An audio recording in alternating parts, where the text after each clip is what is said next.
السلام علیکم ورحمۃ اللہ وبرکاتہ۔ آپ سب لوگوں کو اسلامک ٹی وی چینل پر خوش آمدید۔ سوال نمبر 1، جن چیزوں سے نماز ٹوٹ جاتی ہے اسے کیا کہتے ہیں؟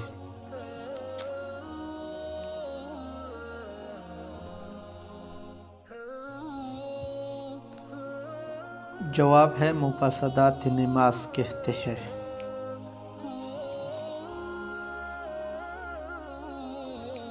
سوال نمبر 2، ادائیگی حج کے لیے جو مخصوص لباس پہنا جاتا ہے اسے کیا کہتے ہیں؟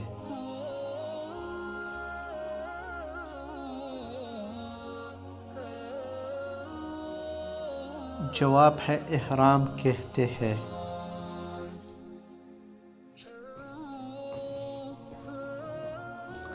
سوال نمبر 3، حج کے عرض سے جس مقام پر پہنچ کر احرام باندھا جاتا ہے اسے کیا کہتے ہیں؟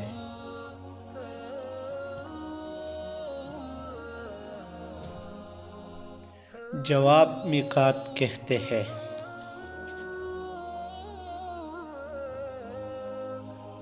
سوال نمبر 4، وہ ورد جو حج اور عمرہ کے دوران احرام کی حالت میں کہا جاتا ہے یعنی لبیک، اسے کیا کہتے ہیں؟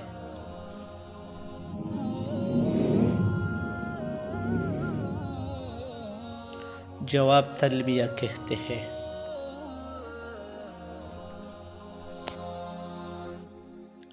سوال نمبر 5، روزہ کھولنے کے عمل کو کیا کہتے ہیں؟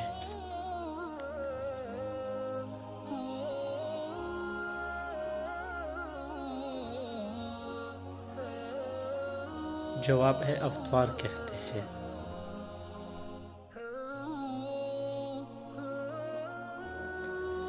مزید اسلامک معلومات کے لیے ہمارے یوٹیوب چینل کو ضرور سبسکرائب کریں اور ویڈیو کو لازمی شیئر کریں۔ شکریہ۔